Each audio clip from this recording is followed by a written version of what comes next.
This is All Ears.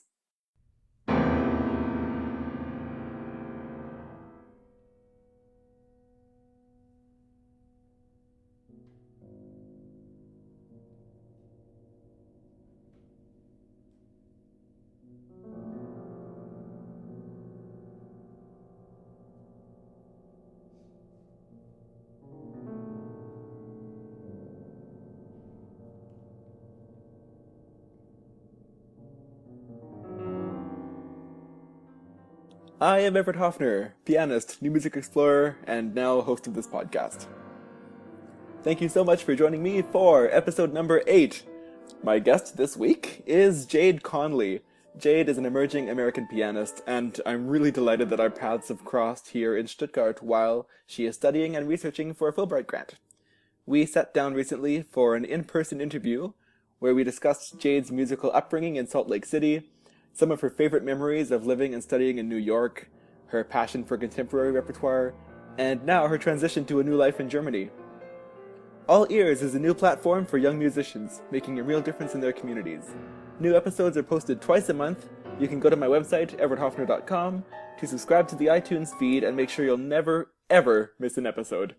Some of you fine folks have been writing very sweet things about this show on the iTunes store, which is very, very nice.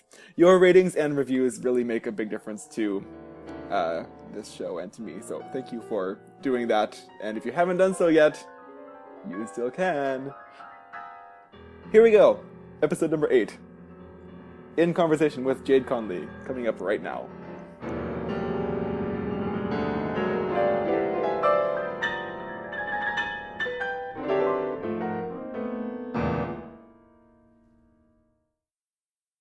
Jade, thank you so much for joining me on the All Ears podcast. Thank you for having this chat. I'm so honored and excited. My pleasure. Hooray. How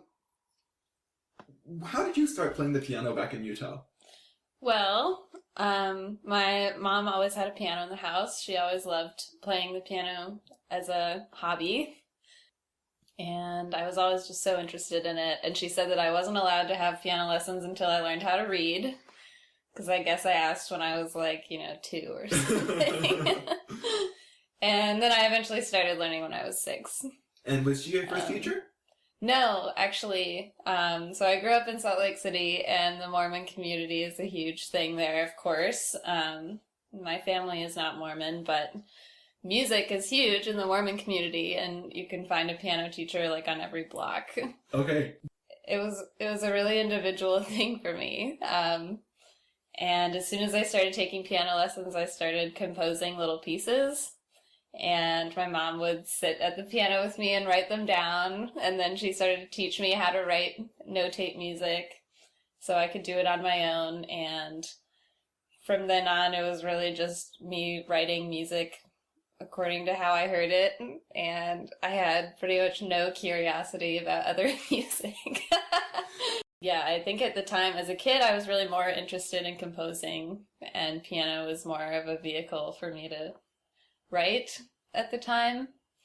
And my mom had the idea that I should start submitting to composition competitions, I think, to find more of a community for what I was doing. So I started doing that.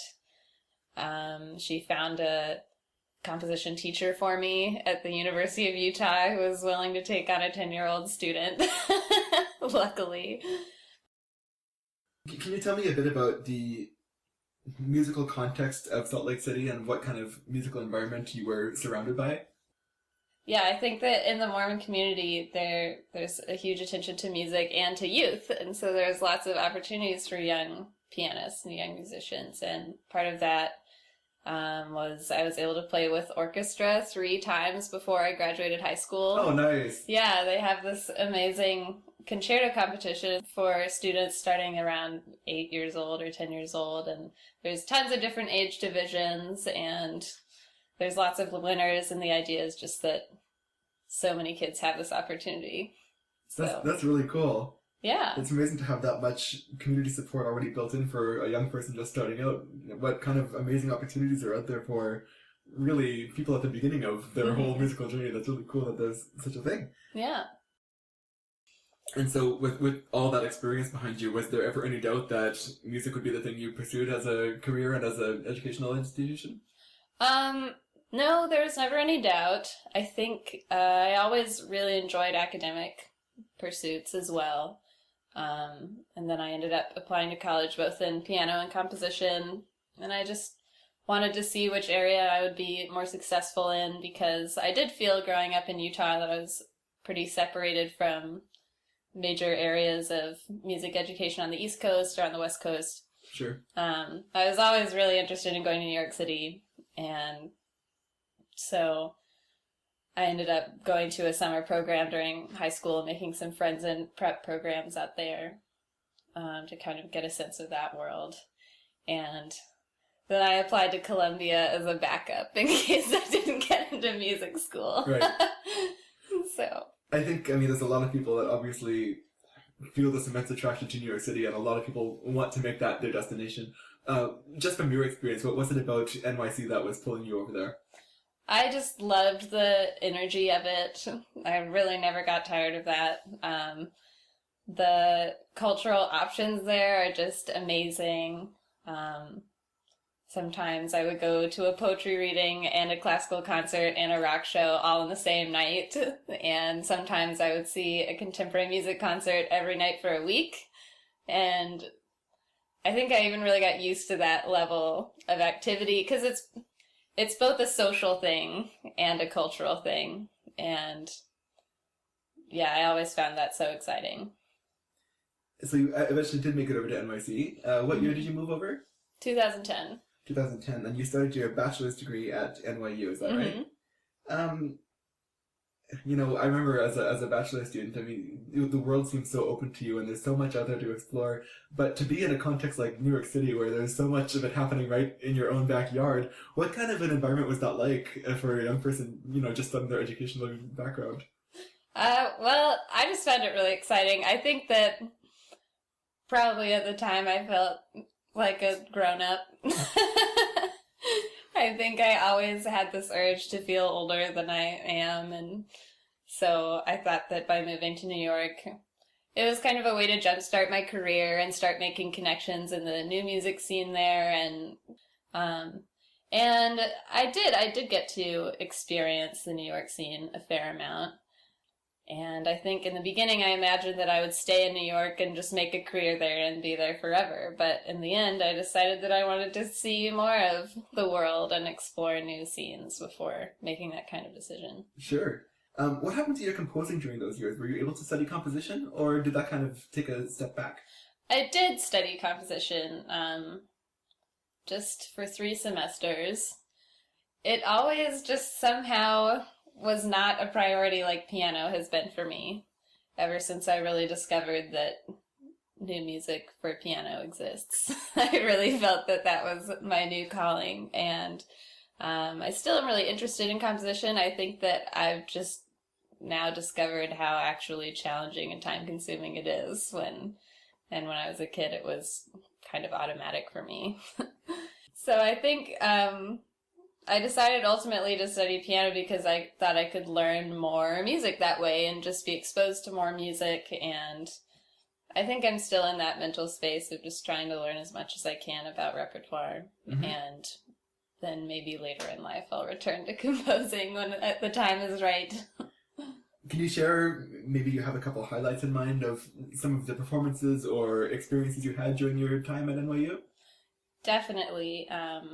The best performance experience I had was when I gave a solo concert at Spectrum after I graduated. Spectrum is one of the best new music venues in New York right now. It's literally a lived-in apartment with a beautiful, gorgeous Steinway Grand, and their motto is always, too small to fail. And when I started going to concerts there, like 2 years ago, that definitely seemed to be the case, but now Spectrum is becoming really successful. They have 3 or 4 concerts a day, and they're booking 6 months in advance. Wow. Yeah. But somehow the vibe is still really personable and relaxed.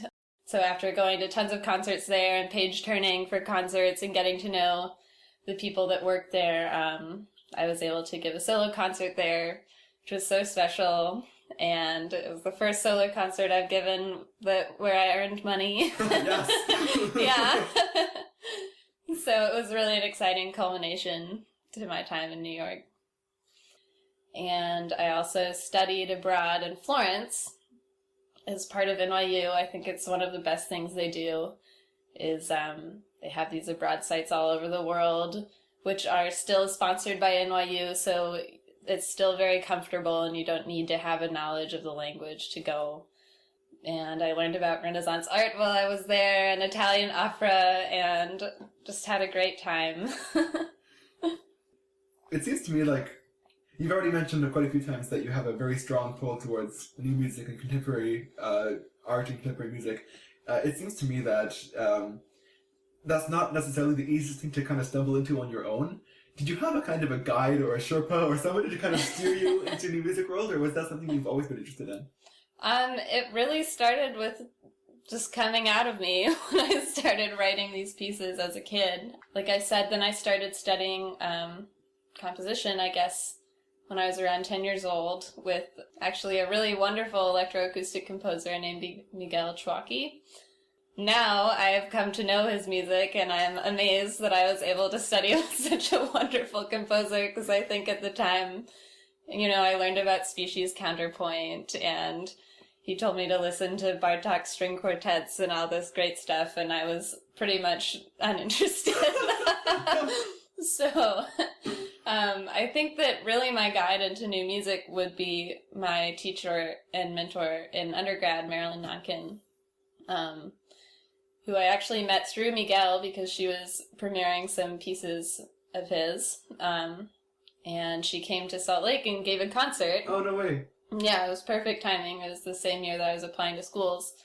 And I still remember some of the reps she played. One of the pieces was an etude by Rakowski called F This, which is just the F for 3 minutes played in all kinds of manners and rhythms. And I remember people walking out on her concert, and I was just so excited by that and fascinated.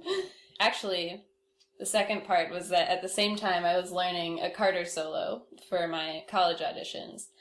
And that was just because some friend of mine from the East Coast had said, just play Carter, they'll love that. And so I got the Ursula Oppens recording and listened to the complete Carter piano music and pretty much arbitrarily chose intermittences. And I learned the whole piece and I memorized it because I didn't know that you were allowed to play new music with the score. And then I really experienced over and over again that this was somehow a subversive thing to do. Because in my piano lessons at the time, my piano teacher wouldn't let me play the piece for her at all. She really didn't like it, even though she was wonderful in so many other ways. And then I was traveling to Oberlin and Eastman and Peabody, all these places, and having lessons with really well-known teachers there, who I know now are just really oriented towards classical repertoire. And they just did not know what to do with this piece. And Carter is like one of the most canonized American composers of the past 100 years. And then I had a lesson with Marilyn on the Carter, and it was completely different. And it was pretty clear to me at that point that I wanted to study with her and learn about this whole world. Jade, you graduated with your bachelor's degree in 2014. How did you come to the decision of what to do next? Well, interestingly, it was also Marilyn's idea for me to apply for a Fulbright because several years ago she was involved in the judgment committee there. And I thought, sure. What is the Fulbright program, for those who are familiar? Fulbright is a scholarship program that is really wide-ranging. It applies to every academic subject, and it sends American students abroad to many countries around the world, and it also brings students from other countries into the United States. But actually the decision to apply to Germany with Fulbright was just because I was interested in studying with Nick Hodges, because Marilyn had met Nick previously in their careers. Jade, as part of your Fulbright grant, you have to complete a research project while you're here in Stuttgart. How are you focusing your research? Well, now that I'm here, I'm really focusing my research on the international and intercultural aspects of Germany's new music scene, and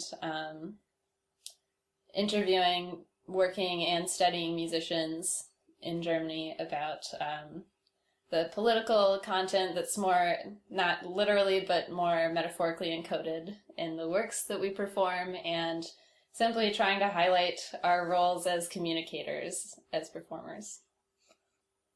Jade, when did you first arrive in Germany? In August. August 2014. Yes. How does it feel? I mean, you're still kind of new here, but it seems to me that you're kind of slipping in and fitting in pretty well. How's it been for you? It has definitely been a huge transition. I'm so thankful to my host family here and also to you for helping me settle in. I think that it was something I really needed at this point in life, because if you're starting to feel confident, moving to a different country and learning a new language really is a humbling lesson and continues to be every day. And I think that I've really started to pay attention to the world that's immediately around me, and also the world in a global sense in a different way now that I'm here. In a different country, the organization of everything you do is just slightly different, and you have to develop a new awareness to everything that goes on around you to start to understand that. And even though the US and Germany are really similar culturally, even the tiniest differences can end up having huge ramifications just in how people think. That's been really interesting to me. Learning the language has also caused me to think a lot about how I communicate and how I want to present myself, and wanting to present myself in a way that's articulate and confident. And I think a lot of the lessons that I'm learning, trying to implement now as a person, translate as well to playing. Just trying to speak clearly and enunciate and be loud enough and have good posture, and these things that really are so much more important than we realize at first, I think. What have been some of your biggest challenges since arriving here? I think feeling like myself has just been a challenge. Feeling challenged by small tasks like going to the post office just really can throw you off. I feel so much better and more confident now than I did 3 months ago. I think it's just really challenging at the beginning. Also having to translate your relationships from home into being long distance relationships and making a lot of new friendships and that you really need, and realizing that when you move to a new place, you need people more than they need you. How have you felt as an artist here? Have you been encouraged by your development? Are you happy with the opportunities coming your way? How are you feeling in that regard? I think that since I'm just here for 1 year, it's more of a year for myself, for practicing, for meeting other people. I know that I have a lot of performance opportunities waiting for me when I go back home, and I was doing so much performing in New York already that it's been really nice to be able to just settle in here and learn a lot of solo repertoire. I'm also trying to read a lot and just learn in other ways while I'm here, and also attend a lot of performances and go to these music festivals all over Germany that are a totally new thing for me. So, Jade, as you've indicated, you will be spending 1 full year here in Stuttgart. What's going to happen to you afterwards? I'm so excited to be moving to Buffalo, New York, where I will be pursuing a master's degree with Everett Hopfner. I'm really excited to have the opportunity to teach there in a university setting and to explore their very strong musicology and composition departments there, and make a home for myself for 2 whole years.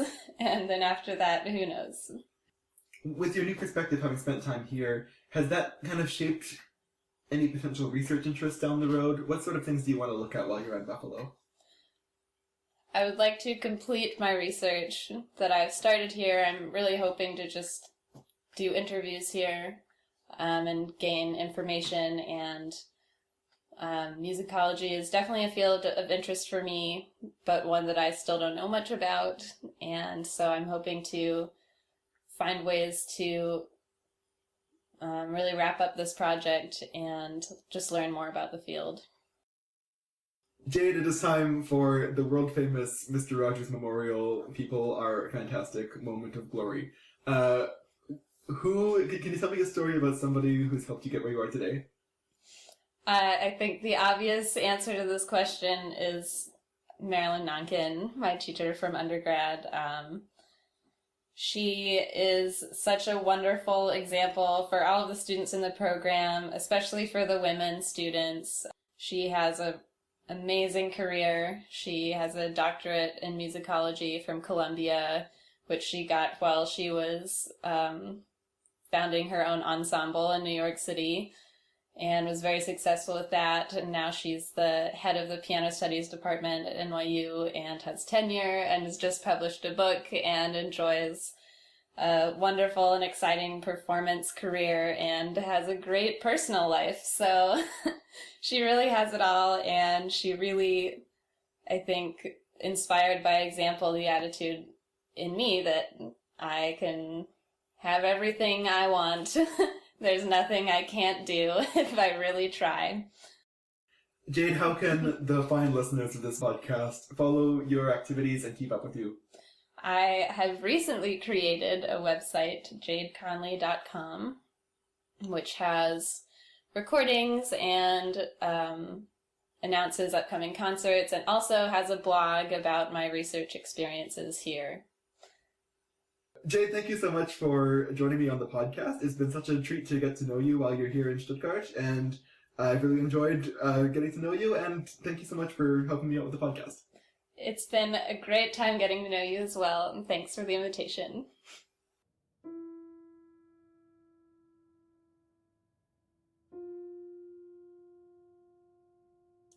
Well, folks, there you have it. Jade Conlee on All Ears. Over the course of our conversation, Jade had mentioned her current research project where she's investigating the political and intercultural aspects of contemporary music practice. On her website, she's got a really, really interesting, well-written blog where she shares reviews of some contemporary music festivals and interviews with active musicians. I was recently very honored to be a part of her project. Jade has just posted some excerpts from an interview I did with her on the very same day this podcast was recorded. I'll post a link to that interview and to Jade's excellent blog and her website in the show notes for this episode. That's on my website, everetthopfner.com. Thank you so much for tuning in to All Ears this week. I've got some great guests lined up in the coming months. The next episode will drop on May 1st. And just as a little FYI, May 1st is also the opening day of the 2015 Eckhart Grammatein National Music Competition in Brandon, Manitoba. If you are nearby, I really encourage you to make the trip. Go and hear some of Canada's most exciting young musicians doing what they do best and sharing their experience and sharing a lot of new Canadian repertoire. It's a wonderful platform for people who care about this stuff, and this is a really great opportunity to see it happening right in front of you. Good luck to everyone involved in the competition, all the participants.